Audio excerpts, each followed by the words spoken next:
Olá a todos, sejam bem-vindos ao podcast Leitura Compartilhada de Poemas de Carlos Drummond de Andrade. Meu nome é Jazz Batista e sou aluno do curso de Letras com habilitação em Língua Inglesa. Olá, eu sou a Lília, faço letras na Unifesp com habilitação em francês. Olá a todos, sejam bem-vindos ao podcast de análise dos poemas do Drummond. Meu nome é Natália Veiga Stancati, eu sou aluna de letras com habilitação em francês. Bom dia, boa tarde, boa noite a todos que estão nos ouvindo. Meu nome é Leonardo, eu sou estudante de letras da Universidade Federal de São Paulo. E junto ao meu grupo eu decidi analisar hoje o Enterrado Vivo do Carlos Drummond de Andrade. E hoje vou apresentar para vocês um pouquinho do poema do Drummond, Os Ombros Suportam o Mundo. E eu vou analisar hoje um poema chamado Não Se Mate, que foi publicado originalmente em 1934 no livro Brejo das Almas. Nesse podcast eu farei a leitura do poema Rapto, que está presente no livro Claro Enigma, lançado em 1951. Esse podcast ele tem o objetivo de realizar algumas leituras de poemas presentes na antologia poética, editada pelo próprio Drummond em 1962. Nosso objetivo é enxergar quais as características escolhidas pelo Drummond para poder separar e classificar os seus poemas em alguns conjuntos específicos.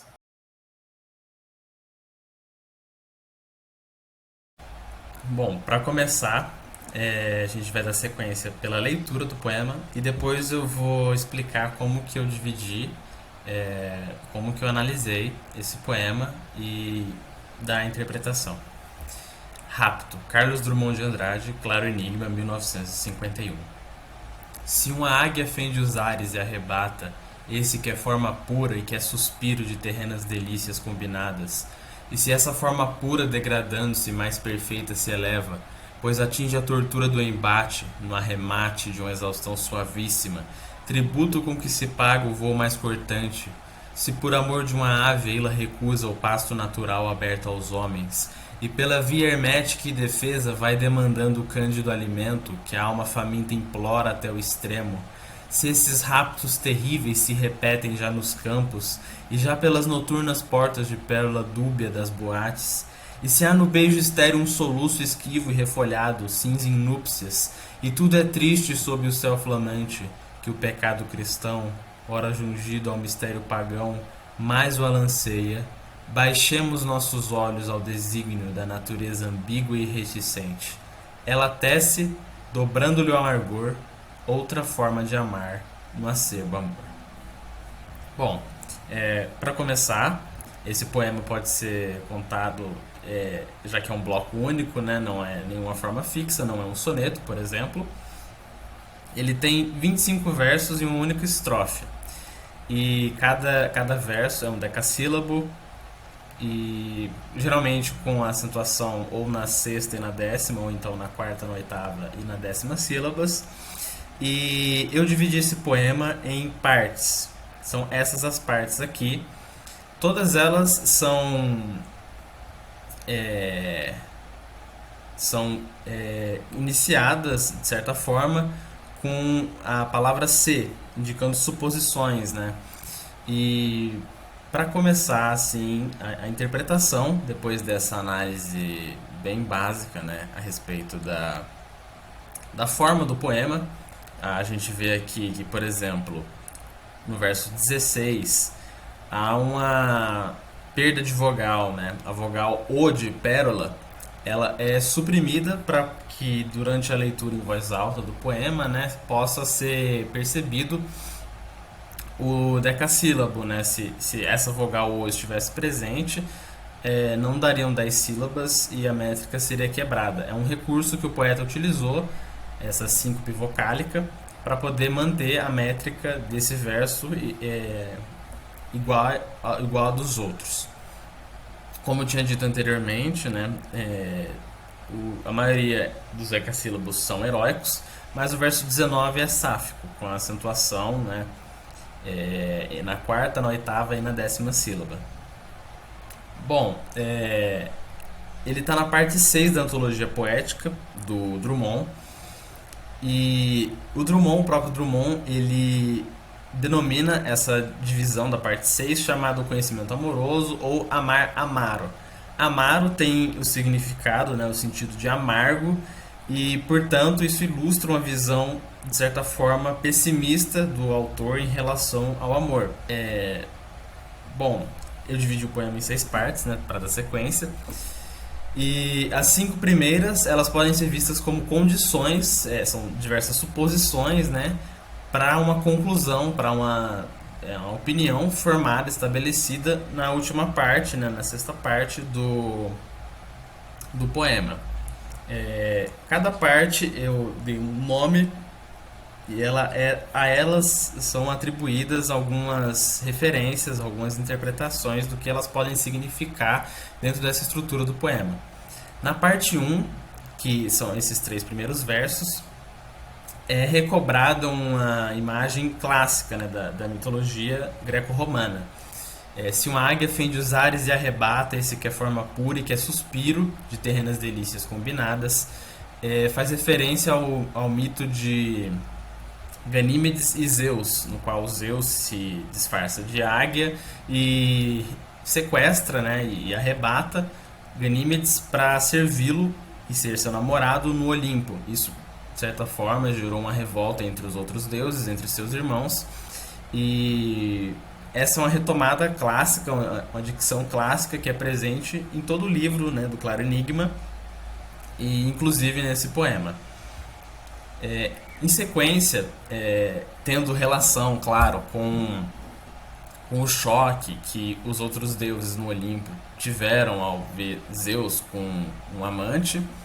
Ele era bem conhecido por ter amantes mulheres, né? Mas nesse caso ele tem um amante homem, mortal. Enfim, se relacionando a isso, a segunda parte ela pode ser interpretada como a degradação moral do raptado em nome de um amor proibido. Isso se verifica no verso 7 ao 8, no que diz respeito de uma exaustão suavíssima, tributo com que se paga o voo mais cortante. É o preço a se pagar para poder se viver esse amor que é considerado proibido não só entre os deuses, né, de gerar revolta entre os outros deuses, mas também trazendo pro mundo cotidiano, né, que causa revolta na sociedade brasileira na qual o poeta estava inserido e que a gente está inserido ainda hoje, é claro. Em sequência, na parte 3, há uma recusa de heterossexualidade normativa, mas em virtude disso há também um isolamento, né, tanto do sequestrador, né, de Zeus, ou de uma figura mais velha, mais experiente, quanto do raptado, do que foi sequestrado, que é um homem mais novo, né?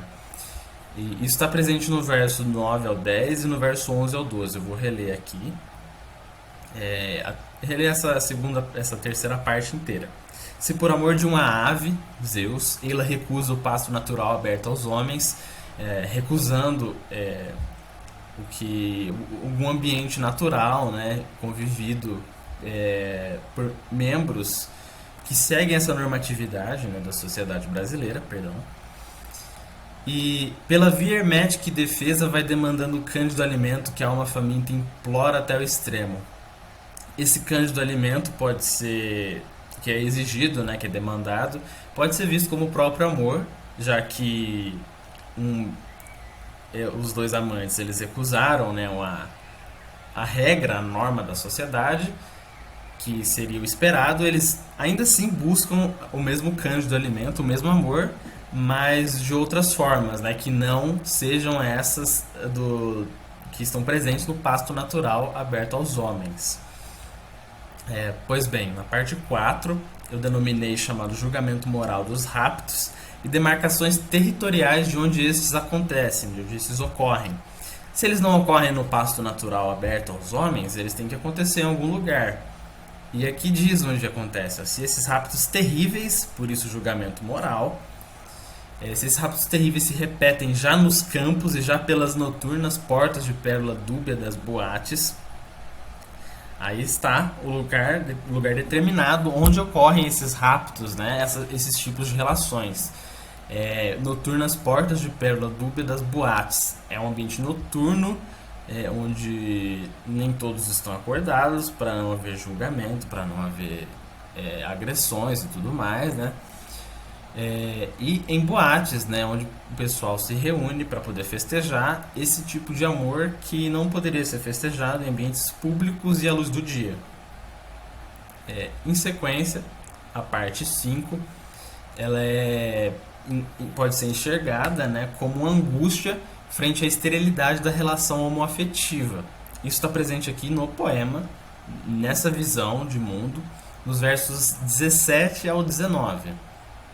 Principalmente, mas também há os parênteses, eles são bem ilustrativos de outros tipos de julgamento, de avaliação, que a voz poética faz esse tipo de amor.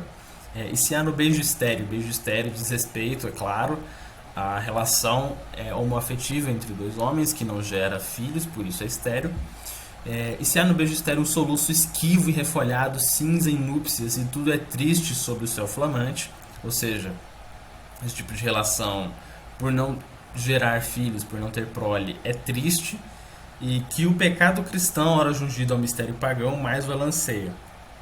Aqui, diferentemente da parte anterior, né, há outro tipo de avaliação feita pela voz poética, pelo eu do poema, que antes os raptos eram terríveis e agora ele ou é um pecado cristão ou também um mistério pagão, e há também uma imagem fálica presente no verbo alanceia, que é espetar com a lança, isso faz alusão ao falo, e é um tipo tanto de aprofundamento, né, da visão dos raptos terríveis, já que esses raptos terríveis são retomados pelo pecado cristão, visto como algo negativo, mas também há outra face que começa a ser desenvolvida aqui, logo no final do poema, prestes a terminar o poema, que é um mistério pagão. Nós não conhecemos esse tipo de relação, nós não entendemos, não estamos abertos, não somos compreensíveis com esse tipo de relação que é alanceado, né?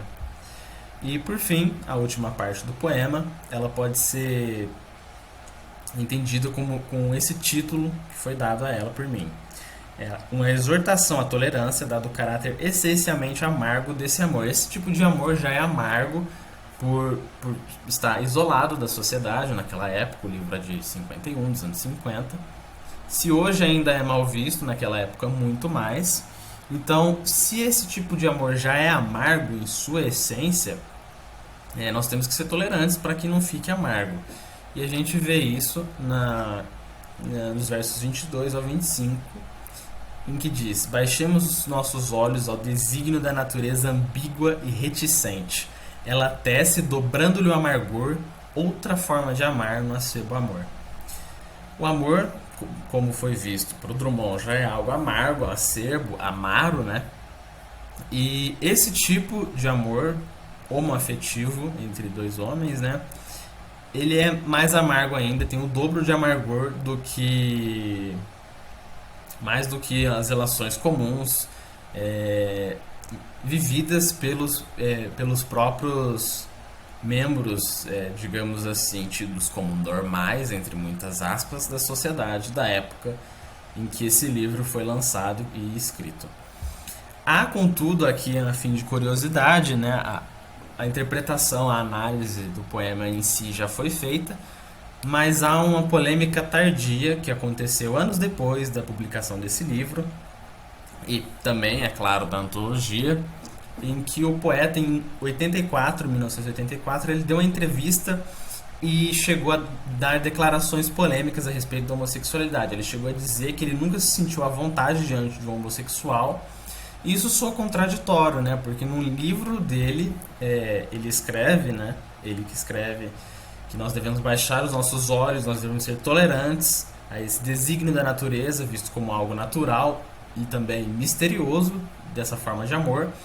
Mas isso não condiz, na verdade, na realidade, com a visão verdadeira do poeta, né, de Drummond, a respeito dessa forma de amor.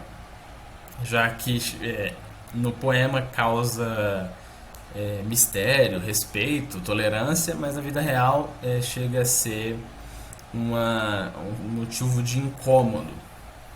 A matéria Está presente em outros sites, mas também nesse do UOL. Aqui está o link para quem quiser ver. Mas isso, apesar, né, de ser polêmico, serve também como uma lição para que a gente nunca confunda a voz poética, a voz que fala no poema, com a expressão de sentimentos do autor. Não necessariamente é o autor que está falando aquilo. A gente aprende isso com o Fernando Pessoa já, em que ele diz que o poeta é um fingidor. O próprio Drummond chega a falar isso, que esse tipo de poema, que apareceu uma vez só, o da homossexualidade, apareceu uma vez só em sua obra poética, e foi justamente nesse poema Rapto. É importante a gente analisar esse poema, contextualizar em que momento ele foi lançado, mas também enxergar alguns dados que são extraliterários. Por exemplo, essa entrevista, né? Ela não diz respeito imediatamente ao livro que foi lançado naquela época, mas tem relações e serve de lição, mais uma vez eu repito, serve de lição para que a gente nunca confunda, né, um artigo de opinião verídica, verossímil do poeta em relação ao mundo, à sua própria vida. Claro, nem tudo vai estar dissociado, mas não é aquela imagem romântica, né, de expressão de subjetividade de um lirismo focado para os sentimentos, para as sensações e para as opiniões de um eu que fala no poema. Muito obrigado por me acompanhar nessa análise.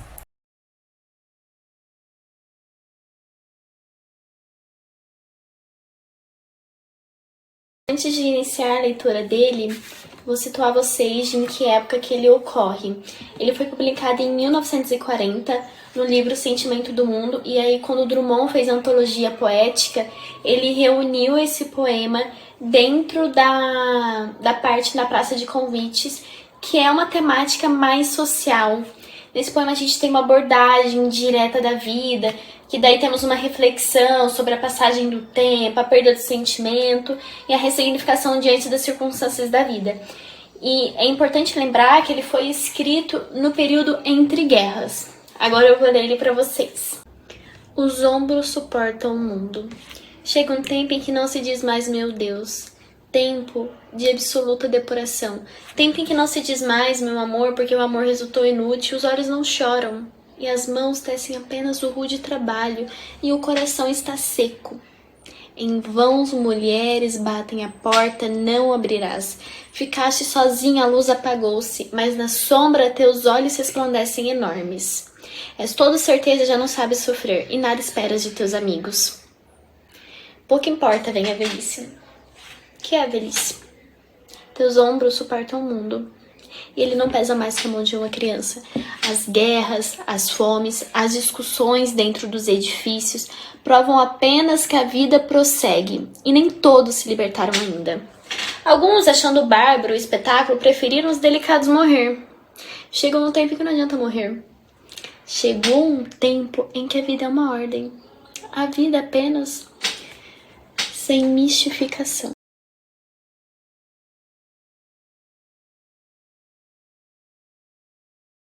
O lírico começa a primeira estrofe situando o leitor. Chega um tempo.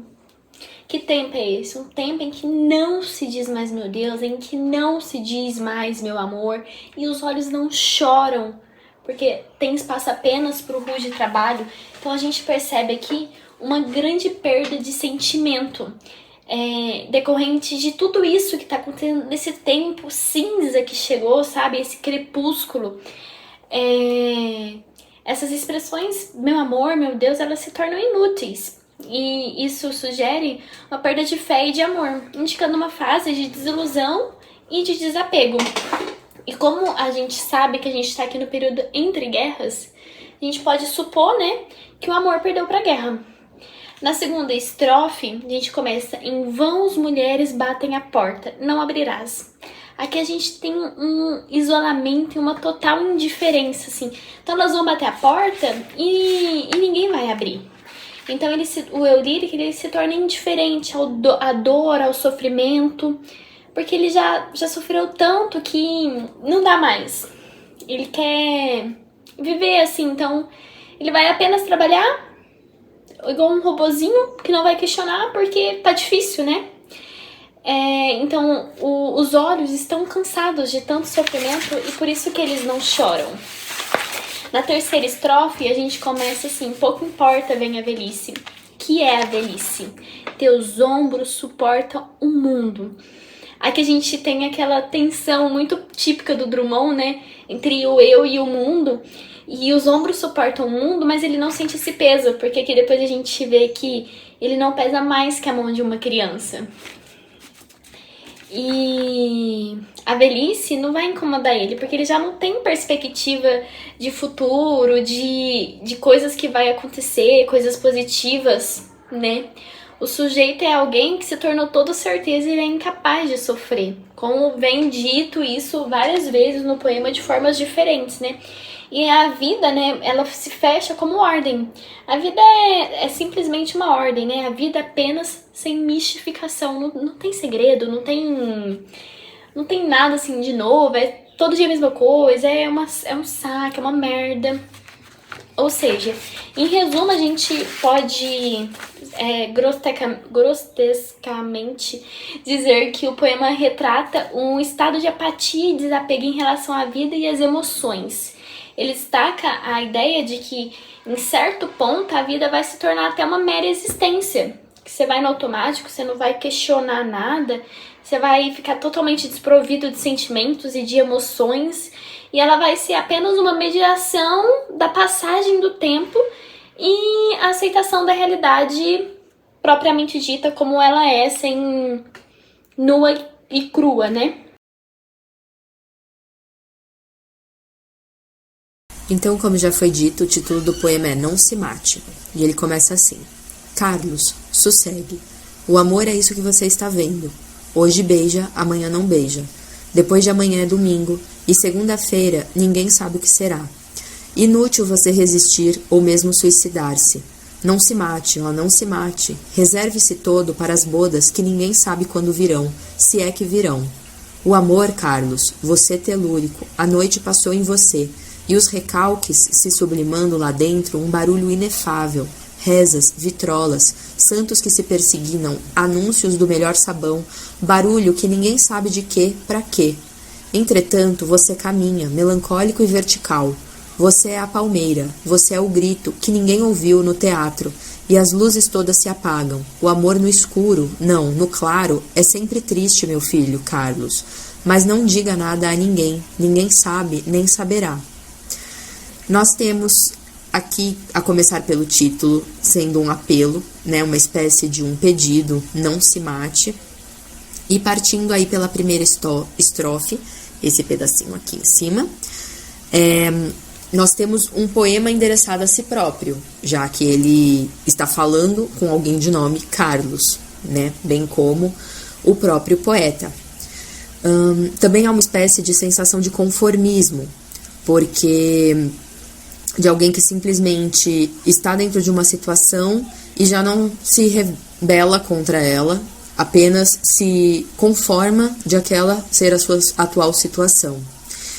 Bem como a sensação de incerteza, que também é presente ali, porque ele mesmo encerra essa estrofe dizendo: segunda-feira ninguém sabe o que será, né? Ou seja, o futuro não está nas mãos de ninguém. A segunda estrofe, nós temos o trecho inútil resistir e inútil desistir. Isso seria um equivalente a dizer que suicidar-se não serviria de nada. É como uma súplica que o poeta faz, implorando para que a pessoa não cometa suicídio. A terceira estrofe, provavelmente a de mais difícil, assim, dedução, eu fiz um banco de palavras. Diz que telúrico é algo relativo à terra, relativo ao solo. Recalques, diferente do que comumente a gente vê sendo usado hoje em dia quase como uma gíria, é mais aqui nesse poema, é o ato de recalcar, calcar outra vez, repisar, insistir em alguma coisa, é mais nesse sentido. O sublimar significa tornar sublime, ou seja, atingir um alto grau na escala de valores morais. É isso que significa. Inefável é algo que não se pode exprimir através de palavras. Bom, nessa terceira estrofe, então, já que depois desse banquinho de palavras, tem a ideia de efemeridade e também constrói-se uma ideia de ambiguidade. Ou seja, quando ele diz a noite passou em você, isso poderia significar dentro de você ou dentro da noite, né? A noite. Depois desse trecho, o seguinte verso que poderia ser uma resolução dessa ambiguidade. Nos versos seguintes, quando ele diz: o barulho inefável, as rezas, as vitrolas, também poderiam ecoar na noite, simplesmente, ou dentro do eu lírico, aquele que escreve o poema, que se lembraria de elementos do passado, por exemplo. Esses sons poderiam vir de dentro dele, revisitando essas imagens, apoiadas nos recalques, nesses elementos que foram muito insistidos e que permaneceram com ele. Por fim, a quarta estrofe é uma ideia de preservar-se diante da incerteza e de conformar-se com a sua solidão. A visão, eu separei um trecho de um poeta também brasileiro chamado Alcides Vilaça, que é um ensaísta, é um crítico literário e um professor brasileiro com bastante experiência na análise de poesia moderna brasileira, e dentre os temas aos quais ele se dedicou, a poesia, a poética do Carlos Drummond de Andrade tem-se em alta conta.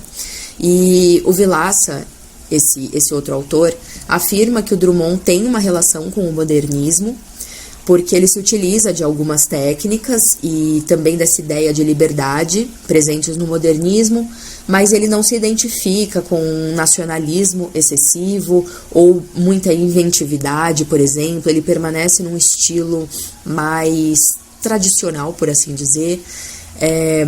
E o Drummond, como pessoa, ele era um poeta muito inteligente e um tímido, retraído, e ele se autodeclarava como gauche, que é um termo em francês para uma pessoa canhestra, que é alguém que está do lado errado das coisas, alguém desqualificado para viver com certo sucesso.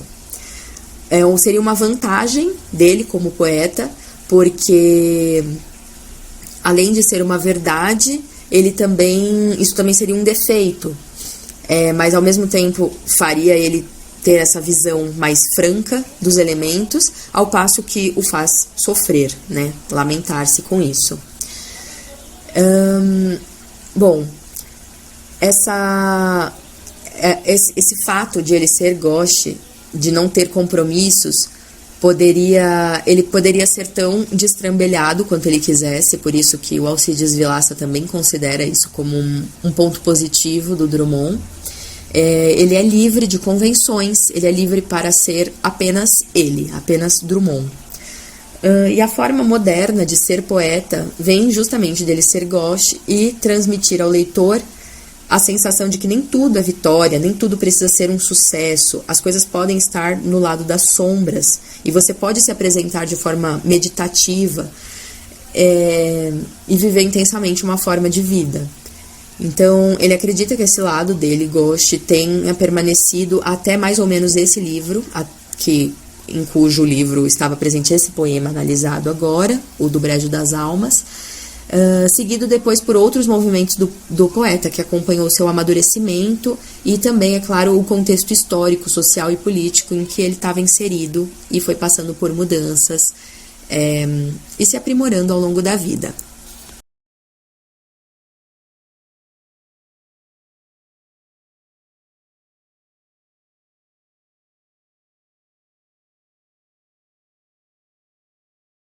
Resolvi começar essa análise a partir da leitura do texto.